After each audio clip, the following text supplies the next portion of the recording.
Bishop 14 at the $5. Didn't take long for Kulinski to start spreading that BS about NATO promising not to expand and painting US as aggressors. Diplomacy coming up. Antony Blinken will meet his Russian counterpart in Geneva on Friday, seen as one of the last chances to find a way of avoiding war. So the good news is that they're talking, and according to Anthony Blinken, the talks are direct and open and businesslike, and nobody's playing hide the ball. But at the same time, both sides are kind of playing hide the ball in a different sense because as Russia is insisting, look, we're not going to do anything. We're not going to go into Ukraine. They've amassed, I read, up to 100,000 troops on the border. And on the U.S. side, you know, we say, well, I don't know what you're talking about. We're not involved. We're not interested in a conflict either, but we are sending weapons on top of weapons on top of weapons into Ukraine as well. Wait, is that true? I think America's been pretty forward. I don't think that's true. I think we've been very forward with our involvement. Like, Russia's very clearly lying to posture. I don't think we're lying here. Well, and also into some of the surrounding post-Soviet states. So, and by the way, these things are viewed from both sides as red lines. So, like, the West doesn't want Russia to put any troops on the border, of course. And Vladimir Putin and the Russians don't want the U.S. to send weapons into states bordering Russia. Isn't that only an issue if Russia invades, though? I mean, like, Ukraine isn't going to invade Russia. This is like people complaining about weapons being given to Taiwan. They're like, well, they could use it to attack China. No, they're not going to attack China. And Ukraine's not going to attack Russia. That would be the worst thing in the world for them.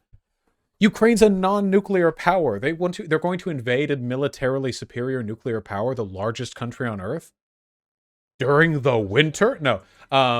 Like, yeah, in this case, like, Russia's clearly threatening invasion, and it seems reasonable that you would follow that by arming, you know, I don't know. I mean, how would we feel if Russia set up a bunch of missiles in Cuba? Seems like something like that may have happened at some point in history, and we reacted in not such a great way. I don't think that's comparable because the weapons were nuclear weapons, and they were being brought there for strategic, like, first strike timing reductions on American soil. The issue was that the only reason weapons would be put in Cuba in that case would be to facilitate a strike on American soil, whereas in this case, the weapons being given to Ukraine are for defensive purposes. Also, like, it was like we also had nuclear weapons in Turkey that we disarmed after the Cuban Missile Crisis, which I agree with, right? We shouldn't be trying to, you know, hem closer and closer. We put them in Turkey first, though? Yeah, we did. And I'm glad we disarmed them. Yeah, I'm glad we disarmed them. It was a good step towards de-escalation. Yeah. But, like, these weapons aren't going to be used offensively against Russia. Look, if Russia gets invaded by Ukraine, I'll eat my hat. Yeah. Tensions were so high, and we're lucky we escaped without an absolute cataclysm. How would we feel if Russia was funneling weapons into Mexico, and Mexico was an enemy state of ours? I don't think we'd like that very much. So, well, wait, if we were threatening to invade Mexico, I would expect them to give arms to Mexico. I would still think, like, we're the bad guys for threatening to invade Mexico there, right? Like, I don't think that's an either-or situation. If America's, like, getting ready to sweep across Mexico and other people are like, please don't, also Mexico, good luck, here, have some guns. Like, I don't know. I don't think that would be, like, that bad on them. I don't know. So, in order to understand this conflict, you have to understand the history of the region, because a lot of people, I mean, literally every mainstream media pundit, and of course every right-wing commentator, none of them will give you the history of what led to this. They just talk about it as if, usually the default assumption is like Vladimir Putin is Hitler and he's trying to take over. I'm really not trying to start beef with Kyle here, by the way. You know, every area under the sun, and he has world domination goals. I just and want so, to chill. you know, anything we do to try to deter that is just and moral and righteous and virtuous. That seems to be the prevailing underlying narrative and assumption when people talk about this, but it really is not that simple. And it shouldn't surprise you guys in my audience to know that it's not that simple. So in an article in the New York Times, and credit to the New York Times for putting this line in there, although I will say there's an article that came out 2 or 3 days ago, and this line was way deep in the article, but nonetheless it's there. So they say, quote, Russia's demands include a legally binding halt to NATO's eastward expansion and a withdrawal of NATO troops from countries like Poland and Baltic nations that used to be aligned with or part of the Soviet Union. The United States has dismissed those demands as non-starters, even as American officials offered talks on other matters, such as... Well, yeah, Poland is a member of NATO. Why would we... Poland has been a member of NATO for like 20 years, right? Like, yeah, pull back out of NATO. But the problem here is militarily, the only reason countries like Poland want to be part of NATO is because they're scared of Russia. The issue is like there's a difference between offensive geopolitical posturing and defensive geopolitical posturing. The only offensive explanation here would be that NATO is edging closer to Russia to facilitate a NATO invasion of Russia, which, let me be clear, is never going to happen unless, like, Russia starts World War III, I guess. But outside of that, that's just not happening. But Russia regularly invades their neighboring countries, which is why those neighboring countries look towards NATO. So I feel like there's a big difference here. I don't think Russia should just be allowed to bully all of its neighboring countries. And if those neighboring countries want assistance against the imperialist efforts of the Russian government, everyone else is like, nah, we promise not to help. You know, like, I don't know, that seems kind of bad. As military exercises and the placement of missiles. Okay, so now also Biden is talking about, he's reviewing plans to send anywhere from 1,000 troops to 5,000 troops, U.S. troops, boots on the ground in the area near Russia's border. Okay, this is getting... Wait. Near Ukraine's border, not Russia's border. Biden hasn't said anything about moving troops into Ukraine or Belarus. It was talking about moving troops to Poland, which is a NATO country, in order to prevent the spillover into countries that aren't Ukraine. If we were to send troops to Russia's border, like where would that be? Hold on. That would be a huge escalation. I would not support that at all. That would be unimaginable if it was being sent to Russia's border. Like, we can't do it in Belarus. Will we send them to like Estonia? But the conflicts here, yeah, I don't. Putting them in Azerbaijan, you know, just for funsies. Beyond crazy and reckless and dangerous, of course. So here's what happened. When the Soviet Union broke up, in other words, when the West won the Cold War, we gave our word to Russia. Look, we're not going to expand NATO any closer to your border. That was part of the post-Soviet Union deal when we broke up the Soviet Union and created all of the post-Soviet states. I think this is one of the things that was discussed prior to the breakup of the Soviet Union, but it wasn't formalized in a treaty. And then afterwards, the Soviet Union broke up. Yeah, at best, we have a rumored verbal agreement. And then the Soviet Union broke up. Yeah, we didn't break up the Soviet Union. The Soviet Union broke up. But also, there's also kind of the question, you know, how much of the treaties you have with the Soviet Union apply to Russia as well? I know that sounds stupid, but the Soviet Union was literally like a confederacy of states that all answered to a central like command, and then it broke up into a bunch of pieces, and with Russia being like the largest. Like, they're not the same thing, right? So, you know, promising the USSR you won't move eastward, even in an informal verbal sense, before the USSR broke up, does it apply to all of them? All the old treaties the USSR had apply to its successor states? All of them? Like all the successor states? That's interesting. Well, they should have gotten it in writing then. Hey, let's go. And ever since we gave them our word on that, we've gone back on our word. And in fact, NATO has crept closer and closer and closer to Russia's border. Now, from the Russian perspective, this is an act of aggression. And again, it's not too hard to figure out why. If we had Russia with weapons in Cuba or Mexico or Canada, and those states were nominally either neutral or aligned with them, we would view that as a provocation. So that's the Russian perspective on this. Hey, NATO, get the hell off our... So this is the history of NATO expansion. Back in 1949, when it was founded, of course, you have, the UK, France, Italy, blah, blah, 1952, you have Greece, and God help me, this is Turkey, right? The problem with doing geography quizzes is that you get used to seeing everything from a specific angle. Okay, just making sure, yes. And then here you have West Germany in 1955. And then in 1982, you have Spain. And then the Soviet Union breaks up.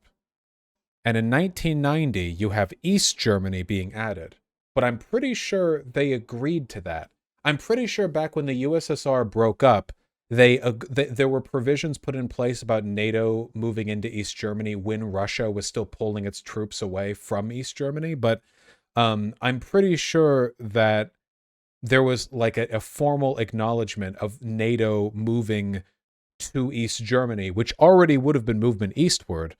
Right there, I think. Yes. The Russians were under the impression Germany would be reunited as a neutral country. No. Anyway, so we had that. And then in 1999, we continue to move eastward. We have Poland.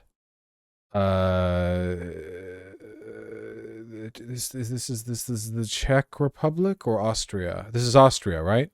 No, this is Czech Republic. Yeah. No, this is Austria. And in 2004, you have the EAs, Estonia, Latvia, Lithuania, Belarus, Ukraine over here, not added. So the wall right here, because this is Russia, the wall right here of NATO countries bordering Russia is Estonia, Latvia. I need to take the quizzes again. Yeah, maybe I do. Yeah, the Baltic states, right? This is Finland, right? The top one is Finland. Norway. You pasty fucks are all the same to me. And then down here we have more recent additions, essentially all of which are east of the initial. Well, actually, if you want to get technical, no movement east. Norway's, if you cut Norway down like a slice right here, nah, there's no getting around it. The EAs right here, they're over the east. Yeah, likewise. Anyway, I don't. The issue of NATO's movement eastward is complicated.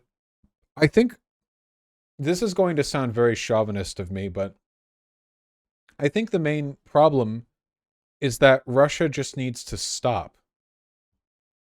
Russia needs to stop posturing with military aggression at Western aligned neighbors, and they need to build a separate economic bloc without the because you can't front the empire game forever. The only reason anyone tolerates this from Russia is because they have 1 billion nuclear missiles. That's literally the only reason. If they didn't, then they would this would be laughed at. You know what I mean? That's the only thing that props this up. But they don't have the economic or political stability to front imperialism the way the US or China does without that military threat. Which means that inevitably any Russia-aligned geopolitical blocs are going to be constantly threatened, tumultuous, I feel like they just need to chill and do an econ thing, right? I don't know. We can't just let them be aggro as shit like a feral dog in their own corner forever, right? That's not the best. What's the end game here, right? Right? What is the end game here? Why is the prospect of Ukraine joining NATO not viewed as equal aggression? it's aggression on both sides. The reason they want to join NATO is because they consider Russia a threat, which Russia is proving it is a threat, you know? Even if there was an ironclad in-writing agreement for NATO not moving eastward, Russian aggression towards Ukraine would still be unjustified. That is 100% true. Yes. Basically, everyone is lying about what Gorbachev said. Read the scroll down to the part former Soviet President Gorbachev's view. We now have a very authoritative voice from Moscow, confirming this understanding rushed by the headlines. The interviewer asked why Gorbachev did not, quote, insist that the promises made to you, particularly James Baker's promise that NATO would not expand to the east, be legally encoded. Gorbachev replied, the topic of NATO expansion was not discussed at all, and it wasn't brought up in those years. Another issue we brought up was discussed, making sure NATO's military structures would not advance, and that additional armed forces would not be deployed in the territory of the then GDR after German reunification. Baker's statement was made in that context. Everything that could have been and needed to be done to solidify that political obligation was done and fulfilled. Gorbachev continued, the agreement on a final settlement with Germany said that no new military structures would be created in the eastern part of the country, no additional troops would be deployed, no weapons of mass destruction would be placed there. It has been obeyed all these years. So Gorbachev is essentially saying that the context of his initial statement, promises that NATO would not expand eastward, were in the context of the reunification of the German state, right? And those agreements were held to. So there wasn't even, so James Baker, there wasn't even an informal agreement pertaining to eastward expansion beyond that? Several years after German reunification in 1997, NATO said that in the current and foreseeable security environment, there'd be no permanent stationing of substantial combat force on the territory of new NATO members. Up until the Russian military occupation of Crimea in March, there was virtually no stationing any NATO combat force in the territory of new members. Since March, NATO has increased the presence of its military force in the Baltic and Central Europe. Well, that's Russia's fault. You can't blame that. NATO says in the current and foreseeable security environment, and then Russia fucking annexes Crimea. Like, okay, like, all right, well, now clearly we're in a new security environment. Is this real? So wait, is this really true? The only statement that James Baker made that was never formalized pertained to the reunification of Germany? It wasn't about broader expansion? Because we only have their word because it was never formalized. And Gorbachev here is saying that it was pertaining to... Wait, this is like indefensible. It gets more complicated. Hold on. Oh yeah, here were national security documents that were leaked. All right, hold on. We're going hacker mode, boys. Declassified documents show security assurances against NATO expansion to Soviet Union. Okay, let's see. Whoa. All right. All right, hold on. Oh my God. Oh my God. Okay, hold on. Just a moment. U.S. Secretary of State James Baker's famous not 1 inch eastward assurance, which is what we've heard from Gorbachev, correct? Assurance about NATO expansion in his meeting with Soviet leader Mikhail Gorbachev in 1990 was part of a cascade of assurances about Soviet security given by Western leaders to Gorbachev and other Soviet officials throughout the process of German unification in 1990 until 1991. Okay, hold on. I'm going to skim read these very quickly. Gorbachev? Okay, fine. The documents show multiple national leaders were considering and rejecting Central and Eastern European membership in NATO as of early 1990 through 1991. President George H.W. Bush had assured Gorbachev during the Malta summit in December 1989 that the U.S. would not take advantage of the revolutions in Eastern Europe to harm Soviet interests, but neither Bush nor Gorbachev at Gorbachev? I said Gorbachev before.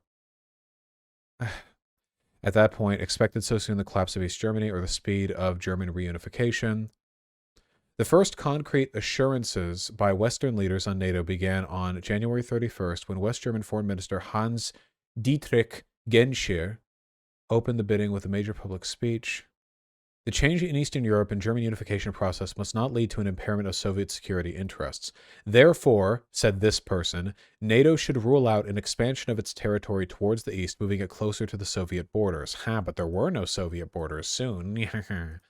The Bonn cable also noted Genscher's proposal to leave the East German territory out of NATO military structures, even in a unified Germany and NATO, which we talked about earlier. This latter idea of special status for GDR territory was codified in the final German Unification Treaty signed 1990 by the 2+4 foreign ministers. The former idea about closer to the Soviet borders is written down not in treaties but in multiple memoranda of conversation between the Soviets and the highest level Western interlocutors, offering assurances throughout 1990 and into 1991 about protecting Soviet security interests and including the USSR in new European security structures. The two issues were related but not the same. Subsequent analysis sometimes conflated the two and argued that the discussion did not involve all of Europe. The documents published before show clearly that it did. The Tutzing formula immediately became the center of a flurry of important diplomatic discussions. Hold on. The Russians must have some assurance that if, for example, the Polish government left the Warsaw Pact one day, they would not join NATO the next. Very funny considering what happened next. He agreed with Gorbachev's statement in response to the assurance that NATO expansion is unacceptable.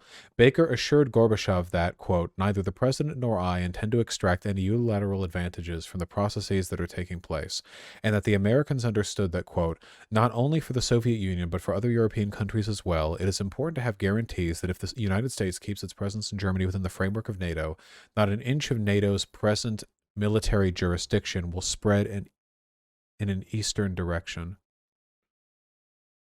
So why is this article saying that Gorbachev said it only was related to the GDR reunification? Why? Why would this article say that then? Because Baker was told after he wasn't permitted to say that? So this was basically Gorbachev was doing like a kind of a backpedal for both sides? Damn right Baker shouldn't have said that. We're taking NATO to the moon, baby. Gorbachev thought NATO would evolve into a more integrated European community that the USSR would be involved in, not just a defensive military alliance. The funny thing is that probably would have ended up being true if Russia had liberalized after the collapse of the USSR and hadn't turned into like a separate autocracy. It's really the threat of Russia that keeps NATO relevant, you know? Russia did liberalize. Did it? Not enough, evidently. All right. Okay, I think we understand this. Economically, it did. Okay, well, I'm not talking about the economy. I don't think capitalism is a very anti-authoritarian economic system. Besides, they were capitalists before. Oh, that's interesting. Look. But inside the U.S. government, a different discussion continued, a debate about relations between NATO and Eastern Europe. Opinions differed, but the suggestion from the Defense Department as of October 25th, 1990, was to leave the door ajar for East European membership in NATO. The view of the State Department was that NATO expansion was not on the agenda because it was not in the interest of the U.S. to organize an anti-Soviet coalition that extended to the Soviet borders, not least because it might reverse the positive trends in the Soviet Union. That's wild. This is actually the State Department having a relatively, like, humane and sensible take. Of course, Russia fucked that up by, like, being bad anyway. Huh. I can't believe I'm reading a situation where the U.S. State Department was in the right. Oh my god. Thus, Gorbachev went to the end of the Soviet Union, assuring that the West was not threatening his security and was not expanding NATO. Then the USSR collapsed. NATO's expansion would take place. Okay, interesting. Interesting. Okay, so it seems like Baker made some overzealous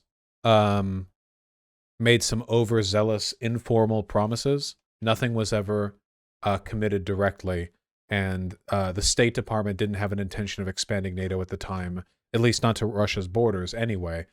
Because they felt like it would facilitate a bad relationship with Russia going forward. So to summarize, U.S. good, Russia bad. Let's go. Our border. Stop, effectively threatening us here. And you can see where they're coming from, because it's not like the U.S. actually abides by international law and doesn't act in a thuggish way globally. In fact, this is a point that Putin has made repeatedly over the years. The U.S. has 900 military bases around the world. We fund 73% of the world's dictatorships. We effectively have puppet governments that are aligned with us in 73% of the world's dictatorships. We're expansionist. We ignored international law in Iraq and in Afghanistan And with I don't understand the whataboutism. I feel like I don't know. Like, you can criticize, but it's just, this isn't relevant. Like, you can't, like, you can bring this up, but like, it doesn't, like, two things can be bad, right? 8 countries that we're currently bombing. And so for us to say, hey, look, you got to abide by international law, but then we violate it on a Tuesday before brunch, that's beyond hypocritical. And your word. No. There's not, listen, states do bad things. You can't go by that logic. Like, you can't say other people not do a genocide because you've done genocide. Like, America's like, hey, don't do a genocide. And you're like, well, you guys did a genocide. Like, well, no, that's not. We're not talking about affirming the moral virtue of America here. You can speak out against bad things when they happen, even if the country doing so is bad. Like, it's not like Russia hasn't violated international law, you know? Like, do they not get to criticize us? Like, because I feel like whenever a like Russian state agent criticizes America, Kyle Kulinski's like, so true. But when a U.S. state agent criticizes Russia, they're like, well, America's bad too. We're like, okay, aren't they? Word has no weight when you act like that. Now, the perspective from the West is Vladimir Putin is basically wants to reconstitute the Soviet Union, or maybe even go beyond that and like take over all of Europe.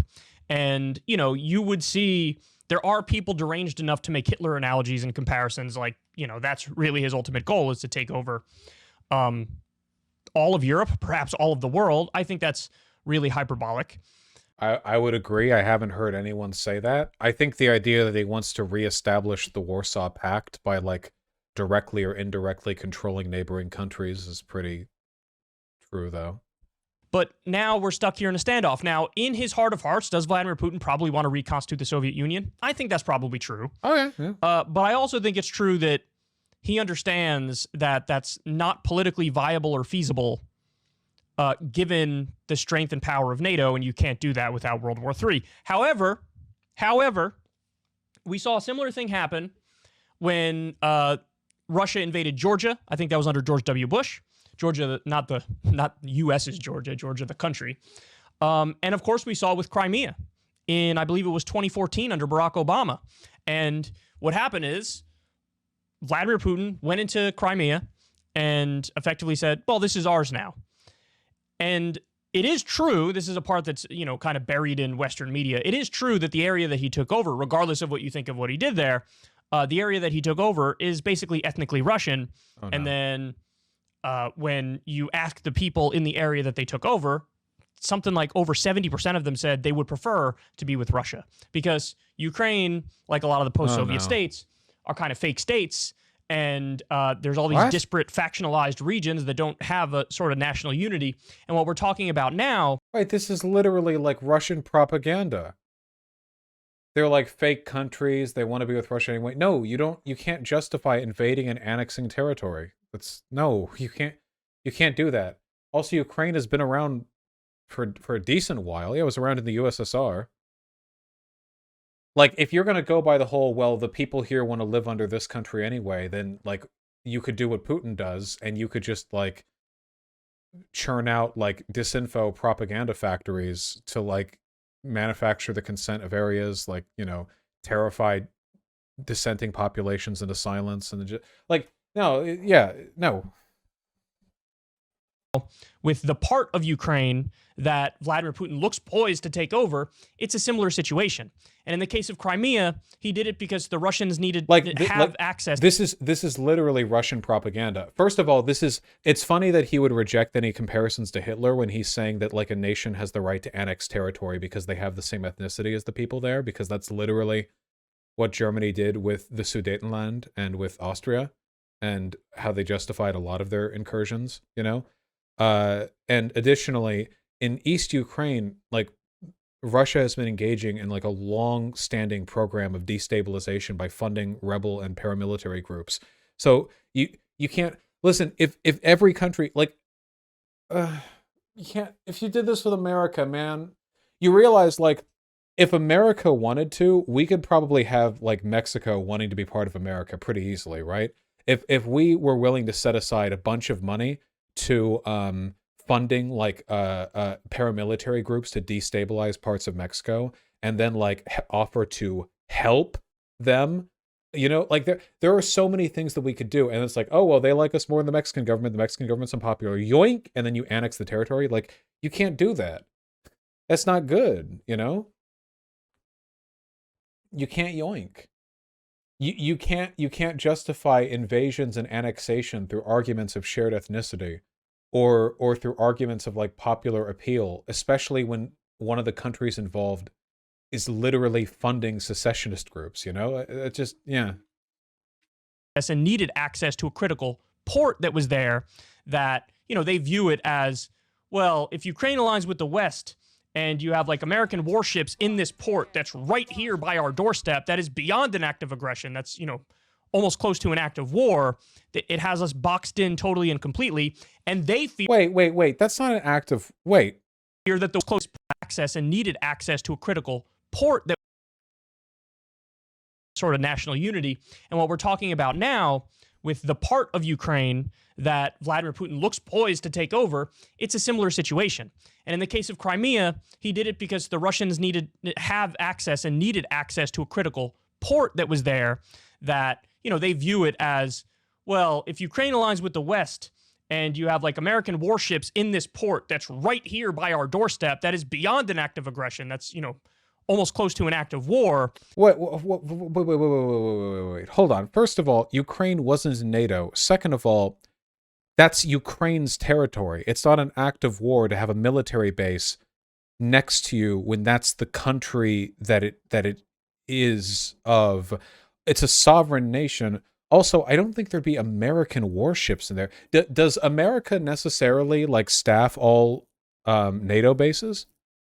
Like, there are NATO bases that we don't have troops at, right? I'm pretty sure there are NATO bases we don't have troops at. Like, we don't have direct, yeah. Yeah, not in all cases, but in a good number of. Like, I don't know. They weren't even in NATO. Wouldn't it be cool if Russia, like, did real diplomacy? I don't know. That'd be cool. Basically, ethnically Russia means 65% Russian, apparently. What is the... So Crimea is 65% Russia. What about Ukraine? Ukraine's like 17% Russian, I guess. I guess it's like a more Russian part of Ukraine. I don't know. It has us boxed in totally and completely, and they fear that the West wants to topple their government and wants to meddle in their affairs. So it's a messy situation, and what you have is both sides are claiming that they're acting purely defensively. Russia claims they're acting purely defensively because NATO has encroached closer and closer to their border. And by the way, under Donald Trump, a lot of people don't know this, but under Donald Trump, he acted in a very aggressive way towards Russia, despite all the Russiagate propaganda. There was a NATO buildup on Putin's border under Donald Trump. They viewed that as an act of aggression. Wait, where? No, I'm actually asking where? In Estonia, Latvia, Lithuania? In Estonia? Because those are the countries where we have the border, right? Let me see. Somebody said Estonia. Estonia NATO buildup. It was only a couple thousand troops for a few months. That's it? I guess that's not nothing. It was Donald Trump who rejected the Nord Stream 2 pipeline. By the way, that's a pipeline that Biden effectively approved. I agree with Biden on that because he says, look, hands off. This has nothing to do with me. It's an issue between Germany and Russia. And if Germany wants a Russian pipeline going into them, sure, I might not like it as the American president. I want you to buy our natural gas and not Russia's. But, Russia has it cheaper. And if you want to make a deal with them, well, who the hell are we to interfere? So Biden has effectively approved that pipeline. But now they're saying, look, we'll use it as leverage in this back and forth. And you have some psychotic neocon warhawks in the U.S. saying, well, now the round of sanctions that needs to be done is you cut Russia off from the entire global banking system. Okay, well, if you do that, then you're definitely asking for World War III because there definitely will be some sort of official... Wait, hold on. I have a question for people like Kyle and Shu. What are you supposed to do? Are there just no punishments ever? At all? Can Russia just do anything and everything? Like, no sanctions, no cutting off from global markets, no allowing neighboring countries that are being threatened with invasion to be like, allied or whatever. Like, just always just infinite appeasement. Hawkish response from Russia. And so Biden took a lot of shit for saying what he said there, but I think he's being honest and open. Now, he's being honest and open, and maybe you shouldn't say it out loud, but he's still being honest and open when he says, look, it'll depend on the nature of what the incursion is. So it looks like Vladimir Putin is almost certainly going to go into Ukraine, but Biden's larger point there is, if you go into Ukraine and you take the area that's already kind of aligned with you and ethnically Russian and wants you there, well, that's one thing. We don't like it. It's bad. This is literally Russian propaganda. Oh, yeah, dude. Just like invading a sovereign nation to conquer like a territory the size of France, basically, because like some people there want us there and they have the same ethnicity. 65%. 65% was for Crimea. East Ukraine probably isn't 65%. The totality of Ukraine is 17% Russian. It doesn't matter. I do not care about the ethnicity. But that's one thing. But if you go into the ethnically Ukrainian areas, well, then we have a real problem. Because they don't want Russia. It's a problem anyway. To take them over. And also, we've been arming rebel groups on the ground. By the way, this is a little known fact, but a lot of the, and Trump armed these people too, a lot of the Ukrainian rebel groups that we're arming are neo-Nazis. This gets brought up like so much, and it's like little known fact, like thing that gets repeated constantly. I think there's some nuance to this, that they were just sort of like an emergent product of the thing. But like, first of all, Russia is funding secessionist groups there too, and third of all, like there are like anarchist rebel groups, and Russia has neo-Nazi military units. This is the problem that I have with this argument, is that it's completely fucking irrelevant to questions of like invasion. Like, it has nothing to do with it. It's not like they never even go forward and say like, well, the arms you give to these neo-Nazis will cause them to do neo-Nazi things. They just say it, you know? They just like say it right there as that's sort of gotcha. Yeah, we even like banned direct armaments or whatever. Russia has Nazi contingents within its military as well. You know, this isn't brought up as a solution to any problem or to elucidate any information. It's just brought up as like a gotcha. Like, well, did you know some of them are Nazi forces? Well, listen, it's fucking Russia and Ukraine. Both sides suck. Okay? Both of these groups are fascists, all right? Jesus. What is this? Russia wants NATO troops out of Bulgaria and Romania as part of security demands. This is from like 5 days ago. This is outdated now. I wish I was exaggerating. I'm not exaggerating. So it is a colossally messy situation, and Ukraine isn't fascist. Everything I say is fascist. Rule number 1 of the Vaush stream. A lot of people are commenting on this without giving the history of NATO. A lot of people are commenting on this without giving any credibility or Why not the history of like Russian aggression, dude? This is the problem that I have. Like, Kyle, I love you, but like the problem that I have is that you're delivering this as though you're like elucidating information not commonly discussed, but you're refusing to acknowledge a huge portion of this.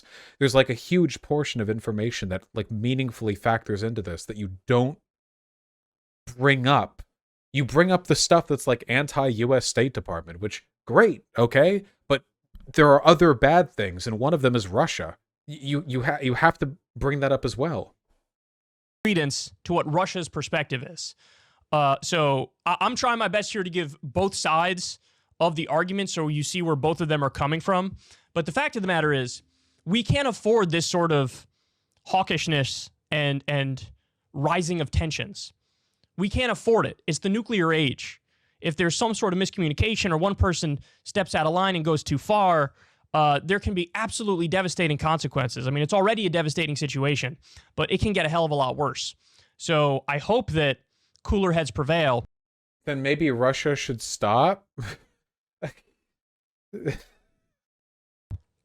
And listen, some neocon idiots might say I'm doing appeasement when I say this, but I don't think it's appeasement. I think that the simple demands of Russia on this front are reasonable, because all Russia wants is to go back to the original deal of First of all, it wasn't a deal. It wasn't. It was an informal verbal banty about that wasn't codified into any treaty. Second of all, they want to boot Poland out of NATO? You want to boot Poland out of NATO? Like, this is ridiculous. Like, no, Russia does not get to just invade its neighbors willy-nilly. NATO, which is you can't get further and further closer to our border. And NATO has been doing that. When NATO was launched, there were only 12 countries in NATO. How many countries are in there now? 30. 30. So we said we're not going to expand closer to them, and then we expanded closer and closer to them. And by the way, there are 3 countries that currently want to get into NATO: Bosnia and I never knew how to pronounce this. Herzegovina, Georgia, and Ukraine. They're aspiring NATO members, but they're not in NATO. And so this notion that like we're going to send American troops to fight and die and potentially start World War III over Ukraine, that's not something I agree with. That's not something I believe in. There was some... what? Wait, what was the connection between those two statements?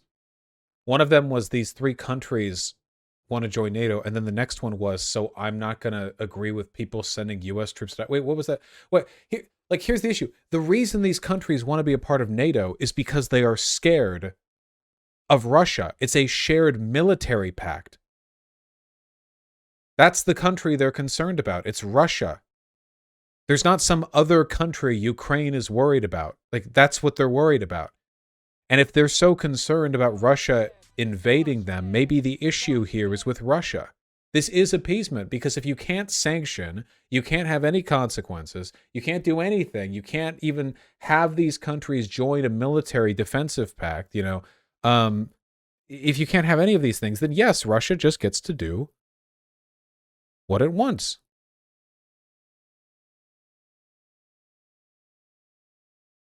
Preposterously high percentage of Americans that couldn't even point Ukraine out on a map in a story that just came out, and you're going to ask people to go fight and die for that? Now, the counter argument is, yeah, but if you let Putin do this, then he's never going to stop. And I sincerely believe that that's bullshit in this sense. Not everybody's Hitler. Not everybody wants world domination. I don't think... I see. We're hedging our bets on the moral goodness of Vladimir Putin. Okay. Vladimir Putin wants world domination or will try for world domination. I do think in Putin's heart of hearts, he wants to reconstitute the old Soviet Union, and I think that's unacceptable, and nobody would allow that to happen. But in terms... Well, how? How would they not allow him? Because by your lot, what? How would you not allow that to happen? What mechanisms would you use to deter him? In terms of attempting to go back to the original deal when the Soviet Union was broken up and became Russia, I think that's a perfectly reasonable ask. So I'm going to read it to you. The Cold War is over. By having this like 1,000-mile wide no-go zone where you can't have like shared defensive pacts, we're essentially just keeping the geopolitical relations of the Cold War. This is Russia's fault. Russia needs to stop. Like, we can't... One more time here. Russia's demands include a legally binding halt to NATO's eastward expansion. We should do that. And a withdrawal of NATO troops from countries like Poland and Baltic nations that used to be aligned with or part of the Soviet Union. I think that's reasonable. Dude, that's going to be so cool to explain to them. Hey, like half a dozen Baltic countries that signed up with NATO, we're like leaving now because Russia told us to. Good luck when Putin like rolls in and like funds secessionist movements and like coups your government and like funds all like terrorist groups, and then like we annex you and we redo the Cold War all over again. Like that'll be very fun. Oh, goodbye, Poland. Poland, you have a historically good reputation with Russia. Get along now. The United States has dismissed those demands as non-starters, even as American officials offered talks on other matters, such as military exercises and the placement of missiles. So in other words, the U.S. is saying, look, we won't do like war games on your border anymore. Oh, how kind of you. You should have never been doing that in the first place.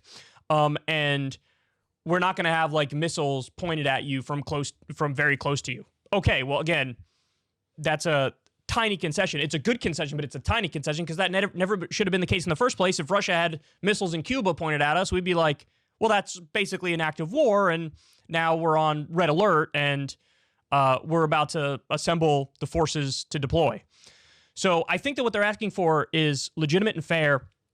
I think you just have to go back to what the deal was when the Soviet Union was broken up. Wasn't the deal. Which is all of those post-Soviet buffer states need to be just that. They need to be buffer states.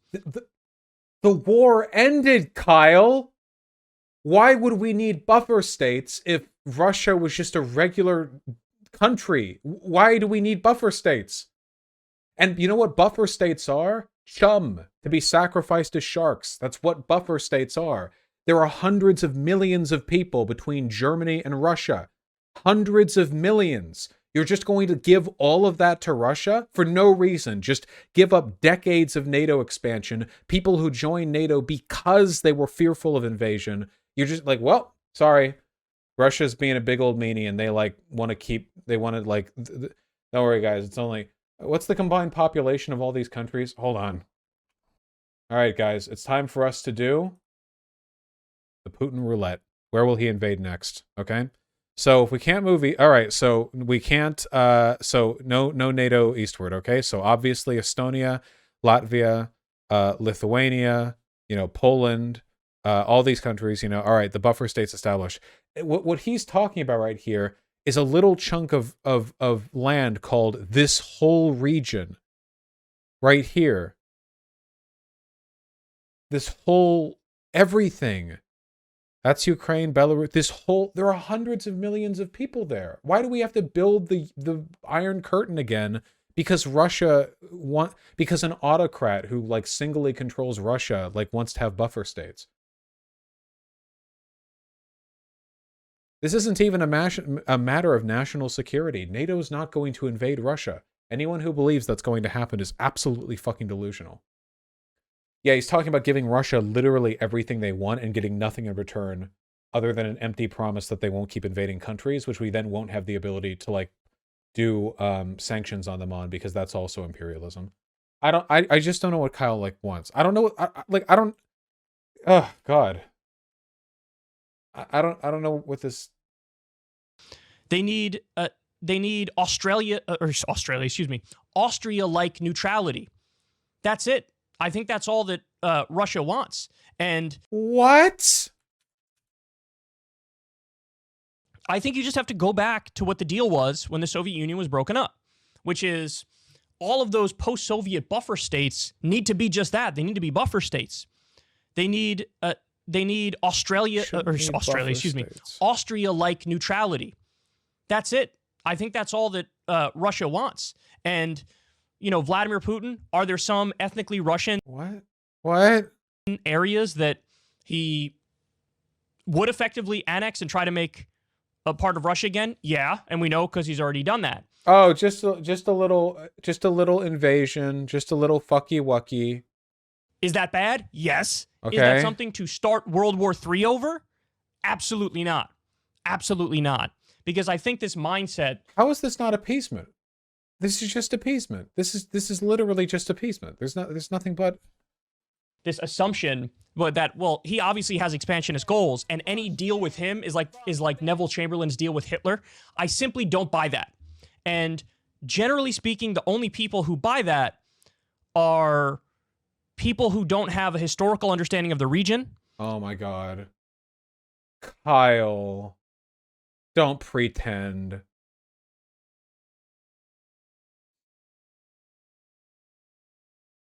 They don't understand the history of NATO, and people who tend to believe that the United States is always the good guy by default, always acting in the world's best interest by default. He's always arguing against the hyper nationalist conservative neocon or whatever. He can never.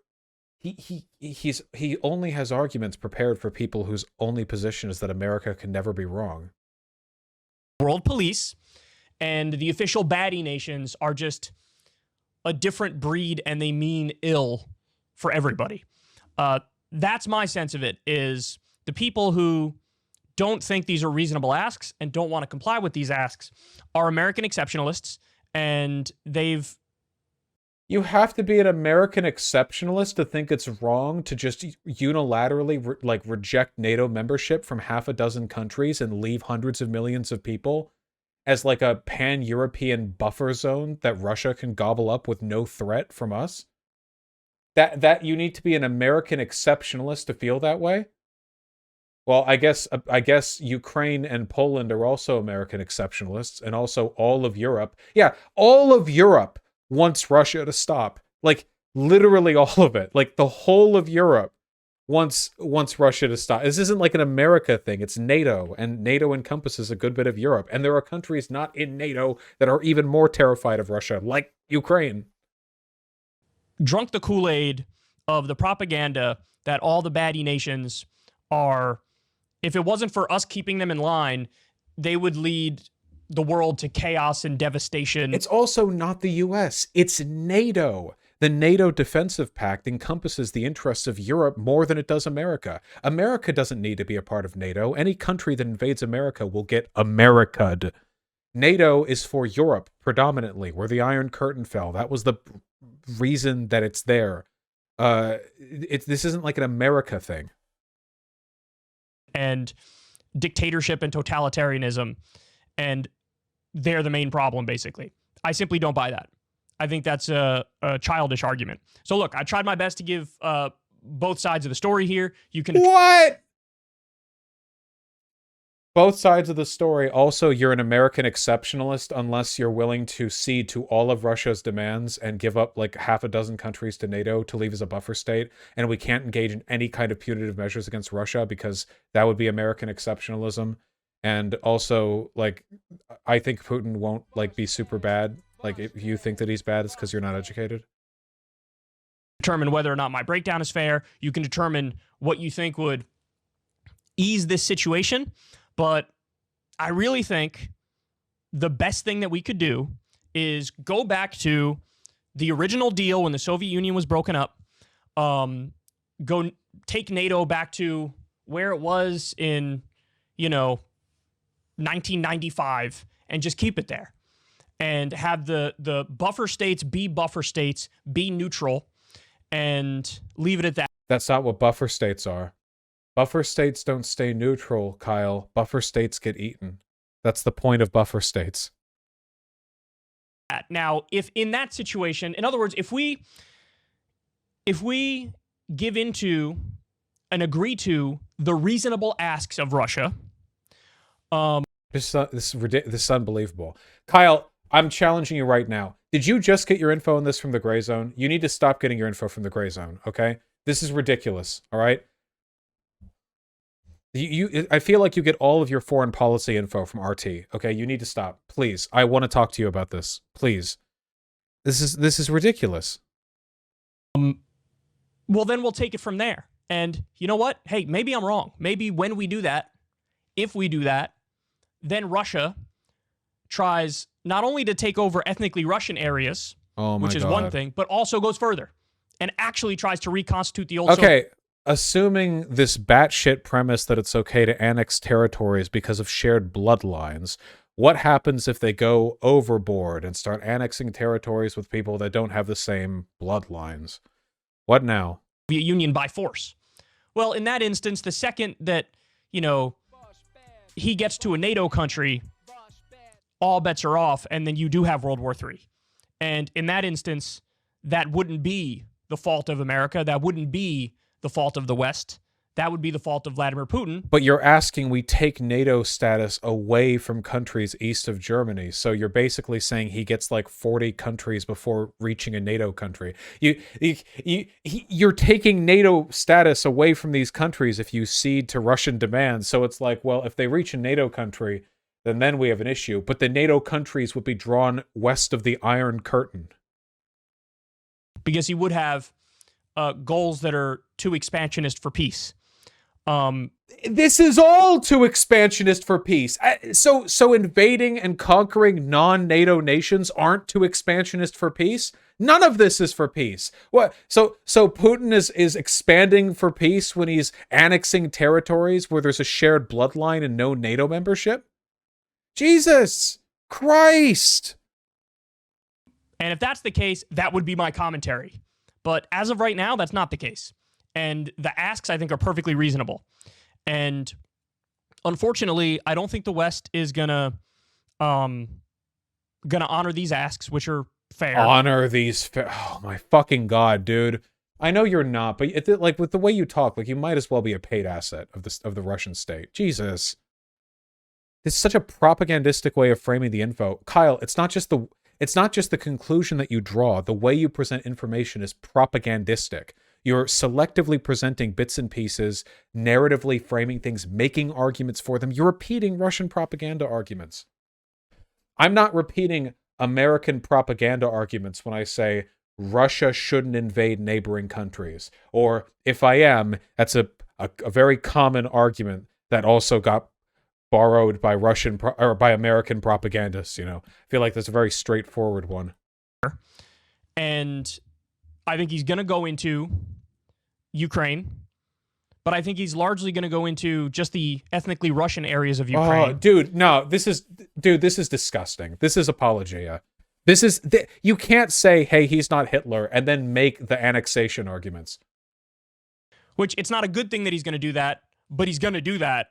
And then you just have to hope that Joe Biden is as reasonable as Barack Obama was, and you don't start a war. And they're starting the war, Kyle. Also, Biden is already not committing troops to Ukraine. Don't engage in kind where we can have escalation to the point of absolute catastrophe.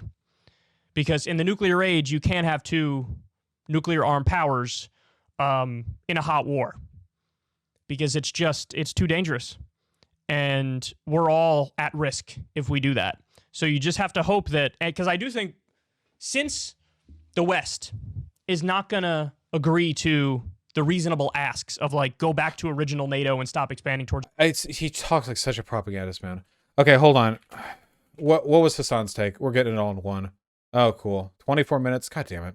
Are you saying we should go to war with Russia over Ukraine? Oh, totally, dude. If there's one thing you guys know about me, I love war. I'm a defend Ukraine or whatever, because like that's what the media is telling them. They're not going to think about it beyond the point of like manufacturing. Yeah, we got to do everything we can to defend Ukraine or whatever, because like that's what the media is telling them. They're not going to think about it beyond the point of like manufacturing consent doesn't work this way. Okay, manufacturing consent doesn't work in the way that you think, where like people are getting together and deciding like we should do this, we should be pro-war. It's more so about people that get elevated to those positions within media for having that perspective naturally and organically, right? That's it. Here. And I don't think like Phil DeFranco personally is like, oh yeah, it'll be sick because good for ratings, or he might, I don't even know if he has a position on this. I'm assuming he does. I just personally, like I said yesterday, and I will continue saying, I do not believe that this is adequate. I do not believe that this is the smart thing to do. I do not believe that like arming Ukraine and then sending troops over to Ukraine, like We're not sending troops to Ukraine. None of this is a good idea. It's just not. It's not a fucking good idea at all. Unless something has changed that I'm not aware of. We've sent arms to them. We have troops in Eastern Europe. NATO has troops in Eastern Europe. I don't know if anyone's placed in. Yeah, I don't think anyone's placed in Ukraine. Okay. Yes. And we send like 8.5 thousand troops. Yeah, to Eastern Europe, not to Ukraine. Yesterday, for the first time ever, I noticed the United States government used the phrase lethal aid as a euphemism for arms or weapons. By the very next day, national media adopted the phrase without even using quotes. The first shipment of assistance recently directed by President Biden to Ukraine arrived in Ukraine tonight. The shipment includes 200,000 pounds of lethal aid, including ammunition for the frontline defenders of Ukraine. 90 tons of U.S. lethal aid arrives in Ukraine as the border tensions with Russia rise. Like, what is that? What is lethal aid? Like, what do you mean? Arms. You mean guns? That's what you mean? You mean weapons? That's the only thing we're good at, is giving lethal aid. That's it. And then at home, we never think about the impact of that at home. Like we love talking about how stupid K-Konas are. Oh yeah, you want to shoot COVID. You want to shoot COVID. Okay. Well, our liberal State Department is also saying lethal aid. How is that any different? Like these minor tweaks play a larger role in changing people's attitudes about certain things. Neoliberals are out here being like, we're applying lethal aid to Ukraine. That's sick, man. It's really... Yes, lethal aid is a euphemism that people use because they think it sounds better than weapons, though I personally think that lethal aid sounds scarier. Lethal aid sounds like you're giving somebody a fucking lethal injection. To me, that's what I think of when I think lethal aid. That's my intuitive response. So I think weapons actually sounds a lot better, but... Cool, it's really tight. Every single person is going buck wild on the Ukraine stuff. Every single person is. Like, it just popped the fuck off. So it's acceptable for Vladimir Putin to invade Ukraine. It's not, right? So the Russian border live in fear of Putin invasion. U.S. evacuating diplomats from the Ukraine embassy. And it's like, okay, that's, first of all, it's not acceptable for Vladimir Putin to invade Ukraine. It's not, right? Oh, thank God. If we end the video right here, we avoid trouble in the future, right? We end it right here. I just make no mistake. I do not believe that it is an appropriate thing for Vladimir Putin to do. So let me just get that out of the way. So we can still end it. There's still time. That people do not misunderstand my position. Having said that, however, the reasoning as to why there is more troop activity at the Ukrainian border on the Russian side specifically is because we keep juicing the Ukrainians, and we're like, we're gonna put you in NATO. What is this? I thought the NATO was the Western alliance, like the Western Hemisphere alliance, and now it's like Ukraine is also a part of the West. What's not a part of the West, motherfucker? Everyone is just an express. This is just categorically untrue. The Russian buildup is for invasion and posturing. This is not a defensive buildup. If it was there's a huge difference between defensive and offensive buildup. First of all, NATO was a defensive pact. NATO wasn't going to invade Russia. The idea that this is some kind of defensive posturing is just not true. Additionally, Ukraine is not in like nothing caused Russia to amass these troops, except for Russia deciding to amass these troops. Hasan heard your statement and called you a liberal on stream. Good. I'm liberally fucking his dad. What do you want? His uncle? There, that's well known. Anti-USSR, anti-communist organization is now adding additional, adding Ukraine into the fold. Why the would Russia ever want that? Like, why would they want that? Can you imagine a world in which, like, I don't know, the Chinese government was like, we are going to turn Canada into a military base, okay? We're going to turn Canada and... If America was constantly militarily threatening Canada and Canada, like, tried to appeal to join membership for some kind of defensive pact, so that if we invaded Canada, we would also, like, trigger retaliatory offenses from other countries, like, I couldn't really blame them. Like, the issue is, a lot of this shit, the only reason NATO is still relevant is because people are still afraid of Russia. If Russia didn't keep fucking invading their neighbors, like, holy shit, man. Annexation of Crimea, invasion of Georgia, postured invasion of Ukraine, like, they do this a lot. They do this a lot, man. It's pretty bad. In Mexico into forward operating bases Chechnya in as our well, endless effort to stop the capitalist rot coming out of Western imperialist forces. Western imperialism is a serious problem. What? Now we're going to fucking put bases in Canada and we're going to put bases in Mexico. People are saying Cuba. Yeah, that's a great example. What happened with the Cuban Missile Crisis? No, nuclear missiles were a problem in Cuba because they were being put there for offensive first strike capabilities. Nuclear weapons are used to attack.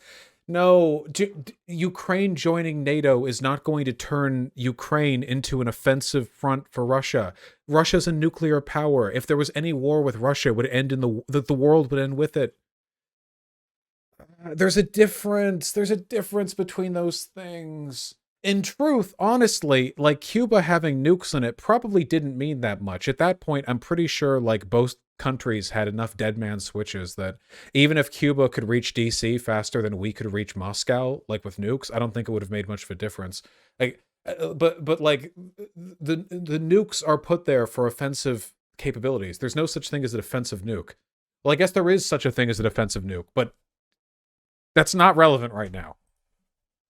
And even then, the Cuban Missile Crisis only happened because America put missiles directed at the USSR in Turkey. Here's the reality, okay? Yes. While it is That was still bad. completely unacceptable for the Russian troops to like go and invade Ukraine, obviously. So I, unlike every fucking content creator, I'm going to be 100% honest with you and tell you, I don't have the fucking answers, but I do know what not to do, okay? And what not to do is just like keep fucking pumping, keep funneling weapons into Ukraine. Who knows who's getting those weapons? Okay. Wait, funneling weapons into Ukraine is a good thing, though. It decreases the likelihood of Russia invading because it means a Russian invasion would be way more brutal for them. If it like that seems like the peacekeeping effort right there. Okay, and use idiotic justifications to fucking send more military there and escalate this into saber rattling, okay? Or a step above saber rattling. Because there is legitimacy to the point that, like, you know, Ukraine wants to maintain its autonomy, its independence. At this stage, the only way to prevent serious fucking war or annexation or anything like that is by continuing and normalizing your fucking relations with countries that you already are engaging in trade with, and not treating them like Nazi groups in Ukraine are getting those weapons. I don't give a shit. Everyone is Nazis but me. Do you understand? I'm tired of this. It doesn't mean anything. We're talking about the sovereignty of states here. If you send them troops to try to fight off war by decreasing the likelihood of Russia having a clean invasion, some of those weapons might go to Nazis. Do you know what America is? America is Nazis, okay? Anytime a gun is produced anywhere, there's a 99.8% chance it lands in the hand of a Nazi. I don't fucking care. Russia is also Nazis. I don't care. Having arms in the hands of Ukrainians decreases the likelihood of a clean invasion from Russia, which means A, they might be less likely to invade, and B, if they do invade, it's more likely to turn into a prolonged bloody slaughter that will end up discouraging them from doing invasions like that in the first place. That's what we want, okay? Vaush, goddamn, you ignore history of us arming right-wing groups like the Taliban and how that bites us in the bus later on. Wait, you think those are comparable? Giving arms to Ukraine, which has a range of military and paramilitary forces, some of which are like Nazis, and directly funding a terrorist group? These are not the same. Additionally, we're doing so with the intention of preventing an invasion entirely, as opposed to fighting off an existing invasion, a la the U.S. never armed the Taliban. Yes, we know, the Mujahideen. Thank you. Everyone is familiar with this particular bit of historical semantics. The Nazi militias literally don't exist anymore. They've integrated in the army and cracked down on it. The thing is, it literally doesn't matter. It literally does not matter. It does not matter, okay? If you were to break down this, well, you can't do this because the group... Listen, everyone is Nazis, okay? China is Nazis. Russia is Nazis. Ukraine is Nazis. America is Nazis. Germany is still Nazis. Everyone is Nazis. Everyone but VGGers, okay? I don't care. I don't think it factors into the equation at all over harm done. If giving arms to Ukraine decreases the likelihood of Russia invading because they realize it will turn from a like 2-week blitzkrieg to like a 4-month siege, then that's a win in my book.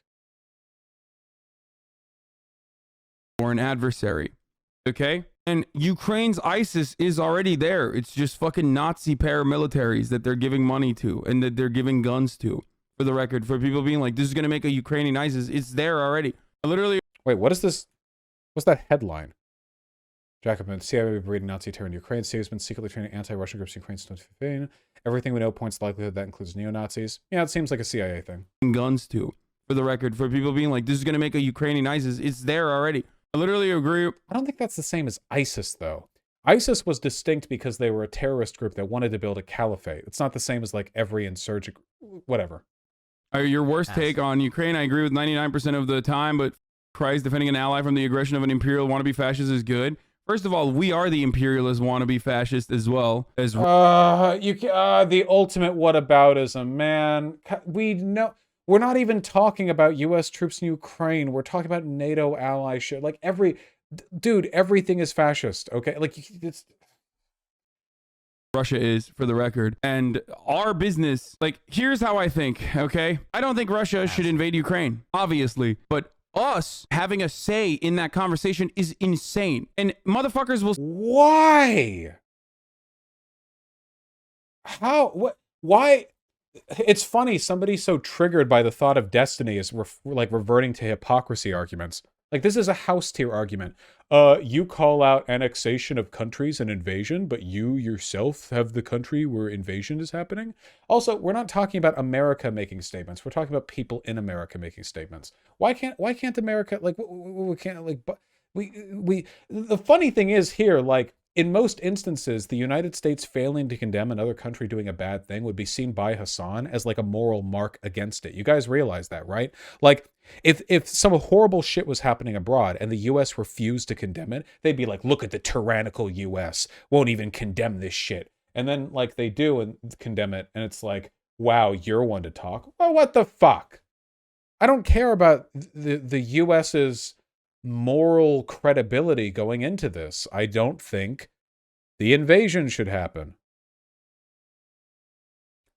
Vaush, to give him benefit of the doubt, I think he might just think this could historically end up like other times America's interfered in foreign affairs. If that was the case, he wouldn't make this argument. Because this argument has nothing to do with that. But there are so many conditions that differentiate this. Will say, not this time. This time is appropriate. Not this time. This time is actually appropriate. And you do this without realizing that you are basically still advocating for further NATO involvement. You're still advocating for building military bases. You're still advocating for further escalation of conflict. Just don't invade. This is a hypocrisy argument. Conflict against a country that we have declared our foreign enemy. And that's it. I don't know what the best answers are, but I do know what bad answers are. And bad answers are trying to put Ukraine into NATO, an organization designed specifically to say you are, but I do know what bad answers are. And bad answers are trying to put Ukraine. He nearly said force, by the way. I think Ukraine wants to be in NATO. We're not taking the NATO hat and like shoving it on top of their heads. They want to be in NATO. Into NATO, an organization designed specifically to say you to the USSR, you to communism, international communism, an organization that is actually, the organization is a shared defensive pact so that if any of them ever subject invasion, other countries will retaliate with offensive pacts. It is a defensive organization. I can understand why Ukraine might be interested in such a thing right now. Still being utilized to enact Western imperialism, like taking a fucking neighbor of everything uses a country that we've declared a foreign adversary and like adding them onto the let's this country organization is obviously a fucking threat. Like that. Yes, Vaush, a defensive pact against the Soviets. Yeah, no shit. Why do people think it's a gotcha? Yeah, dude, NATO is anti-Russia. And I'm anti-Russia. Good. I don't care. That's crazy to assume that that is not, that's not a threatening action against this other nation. I feel like there's well, then maybe they shouldn't threaten their neighboring countries to the point where they feel like they would rather turn to aid from fucking NATO. Think difference between capitalist American aggression in Iraq and just defending an autonomous country against imperialism. Just because the USA is also imperialistic doesn't mean we shouldn't also fight against Russian imperialism. Just having a discussion, please don't drag me. This chatter's right.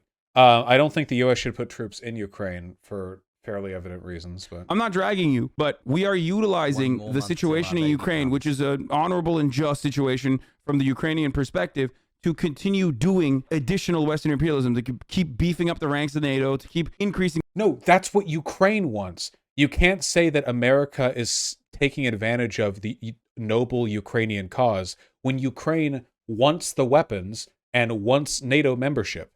You can't be like, oh, I'm not like dismissing the desires of the Ukrainian people. I'm just chastising the West for their imperialism by trying to force NATO onto Ukraine and give them well, that's what Ukraine wants.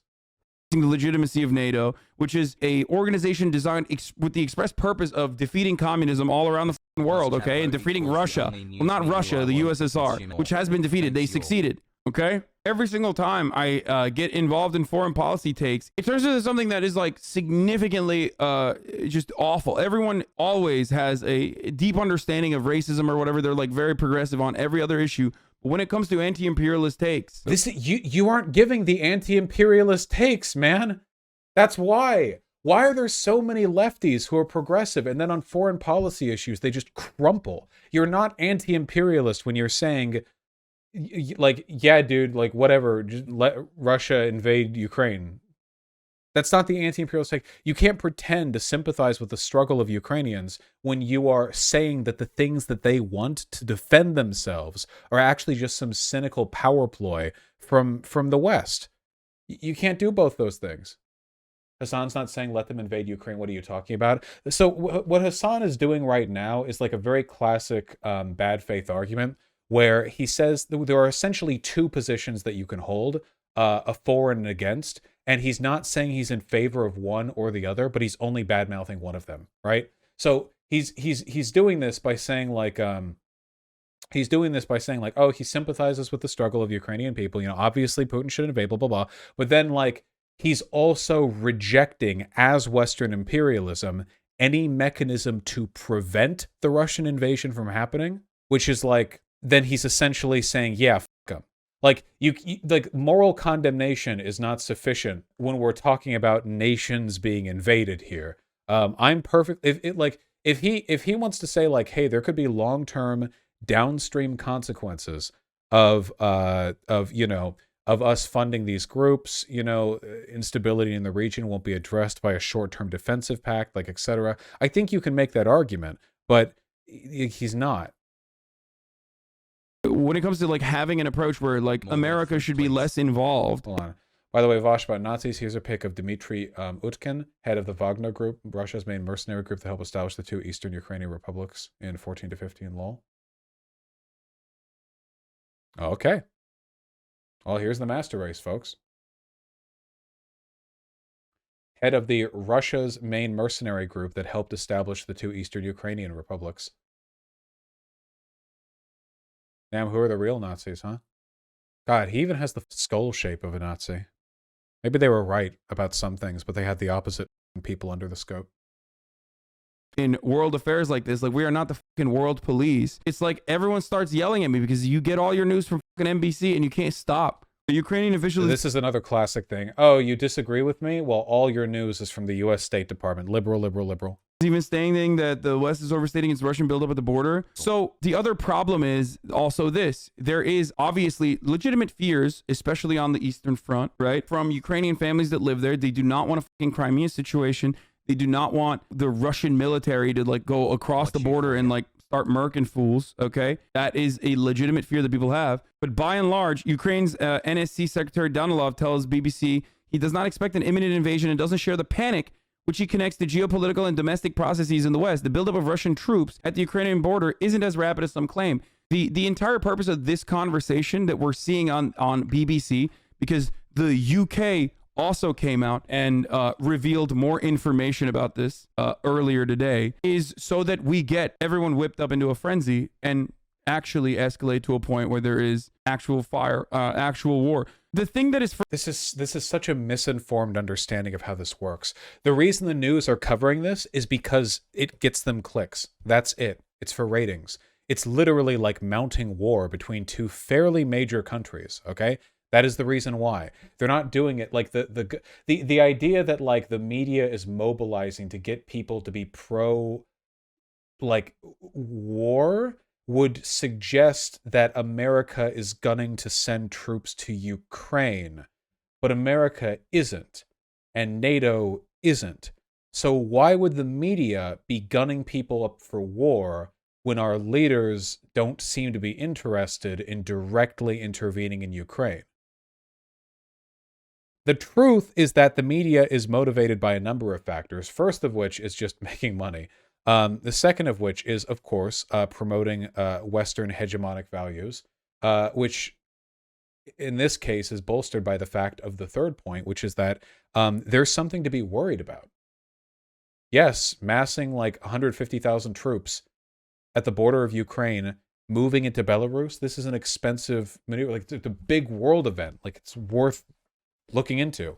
The Ukrainian national security minister can have a number of reasons for downplaying or understating the severity of the crisis, from maintaining a sense of geopolitical control to a tool in negotiations, to a way of looking steely in the face of Russian aggression. Maybe the national security advisor just wants to look unflappable and unconcerned in the face of Russian aggression to show that they won't be cowed or brought down by them. Or maybe just Ukrainians are insane. That's also possible. Like, there's no way for us to know, but one guy's statement does not mean that 100,000 troops built up in 2 countries along Ukraine's border isn't significant. Oh, and from SDL, here's the previously photographed Nazi. This one right here, I assume, alongside Putin. Damn. Russia's got a lot of Nazi shit going on in there, huh? Frustrating about these sorts of conversations is that it's incredibly difficult to actually fucking push back against any sort of like State Department propaganda. It's so Vaush, you can't admit you got blinded by propaganda. It's fine. You'll come around soon enough. Stream right now. Call in or ban. Call in or ban. What propaganda? No thanks. Okay, that's what I thought. difficult because they hit it on every front. You will hear it from liberals, you will hear it from neoliberals, you'll hear it from conservatives, you'll hear it from every single fucking person, to a degree where it's like the most important news story of the day, the most important thing of the day. You cannot think of anything else other than like, we have to go save Ukrainians. Oh my! It's kind of a big deal. I haven't noticed that much media push for sending troops directly to Ukraine. I guess it's probably out there, you know? The only way we can do that is by literally sending troops there. Ukraine has to be a part of NATO. They have to fucking fight back against Russia. You know what's going to be awful for Russia and Ukraine? If there's actual fucking war. And you might actually say, well, listen, Russia is still interested in expanding. And to that, I say, yes, I agree. But there is a better way to shut off Russia's expansive policies that revolves around diplomacy and economic control, considering the fucking trade relationships that Russia already has with European superpowers, than to say, saying diplomacy is kind of a non-answer here. Like, how would you control Putin? Oh, I would simply control Putin's imperialist aggression with diplomacy. Like, oh, really? Oh, thank you. You know. Also, economic control, what, like sanctions? Military members, we have to put American troops into Ukraine and fight back in like active, hot warfare. I have not seen people... Hold on. Okay, I admit I don't like watch as much mainstream media shit as Hasan does. I have not seen like this giant swell of people... Like, look, this is from 7 hours ago. Biden says no intention to deploy U.S. troops in Ukraine. Like, Biden has been pretty unwavering on this. I don't see any officials saying that we should put them there. I'm sure some people are saying it, but I'm looking at like headlines, YouTube videos from news publications. I'm not seeing it. I'm sure there's some op-ed somewhere saying like, yeah, here's why we should deploy our entire military directly to Ukraine, but I'm not saying it's not out there. I'm not saying he's making it up. I'm just saying, like... Listen, we already know that the American government operates like the fucking mafia. Okay, yeah. This isn't to Ukraine. This is to neighboring countries, which is fine. NATO-aligned countries. That is fine. Okay? We build military bases everywhere. It's a fucking protection racket. Protecting from who? Protecting from the mafia. Us, okay? We are the mafia gang. Hey, do you not want us to f you up, like, in an irreparable capacity? Well, guess what? I see some real estate in your country. What? We're going to fucking pave that shit. First of all, the idea of when you're talking about America and Russia, America is the mafia don is ridiculous. Russia is the most mafia that has ever mafiaed. Russia is the most mafia country to have ever mafia, okay? No one else even comes close. They're so mafia in Russia. It's like a complete, like, oligarchy. Hey, that's a nice journalist position you got there. Shit. And additionally, the United States, NATO is... Wait, hold on. I really don't want to be talking out of my ass here, but like, I don't think NATO is a vehicle through which we enact a threat of power on the countries that join NATO. You apply to join NATO. Yes, it was. I know back a day. I know was. But like right now, usually people request NATO assistance. Most of the hey, that's a nice economy you got here that we do is through business relations. Right? Isn't that normally how we do things? If it's like if we want to put the screws on a country, it's usually like relative business investment, or like how amicable your policies are to our investment, or hey, what are our trade relations? Where do we get our natural resources from, you know? He didn't say that. If I recall correctly, he said there was a pressure to join. I just feel like NATO isn't really the face of Western imperialism anymore. NATO is mostly a relic kept alive by Russia not liberalizing, you know? The face of Western imperialism is mostly economic, and sometimes we use the military to like drum stuff up, but no, NATO isn't that important in econ stuff. There are coercive factors for why people join NATO. Yeah, I'm sure there are, but like what are they? Right? Yeah, the IMF and the World Bank are what I think of when I think of like the face of Western imperialism.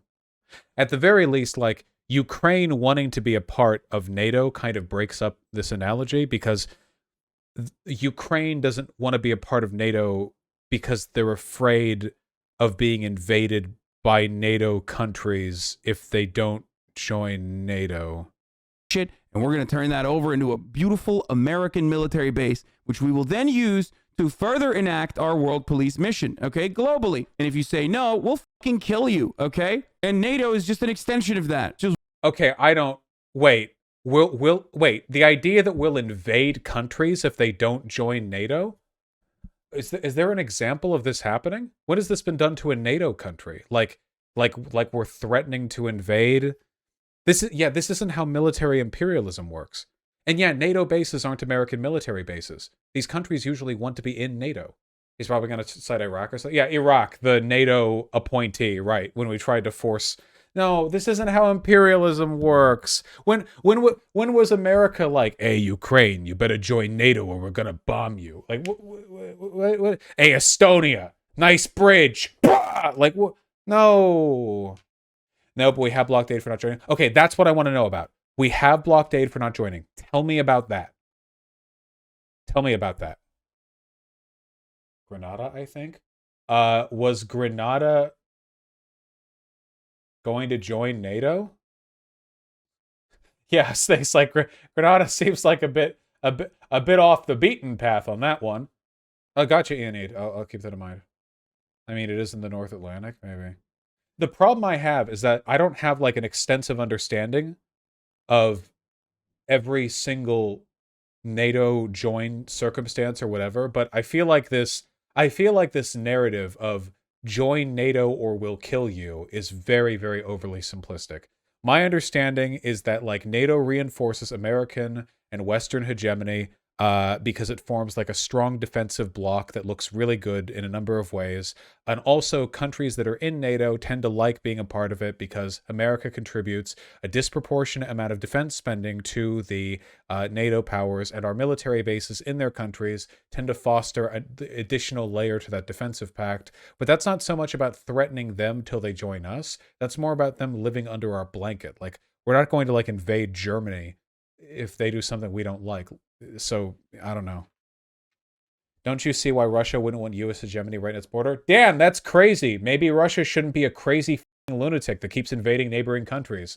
Damn, that's crazy. Oh, Russia doesn't want U.S. hegemony right in its border? Maybe it should have offered a better alternative to Ukraine rather than terror and invasion. Sorry, in the free marketplace of ideas, I guess we win. There's one other arm of that exact same fucking business that we are engaging in. And yes, the Ukrainians have wanted to be in NATO since fucking G-Dub, okay? George W. Bush, I think. Or was it George H.W.? That's been an interest for a long time. It's an aggressive stance. It's aggressive posturing against Russia, okay? What? No, it's a defensive pact. They're afraid of Russia. So, wait, so the idea of Ukraine just defending itself at all is aggressive? Yeah, anyway, the problem that I have is that I feel like in our earnestness to criticize American imperialism, we're very permissive of other countries' imperialism, which is bad.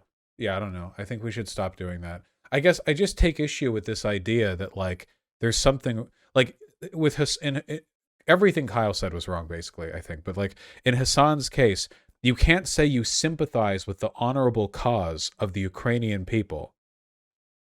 But then, like, when the Ukrainians try to defend themselves by, like, petitioning allies for, like, arms or NATO membership or defensive pacts or whatever, like, that's all aggressive when it's being taken in a defensive measure, you know? That just seems really bad to me. I don't know.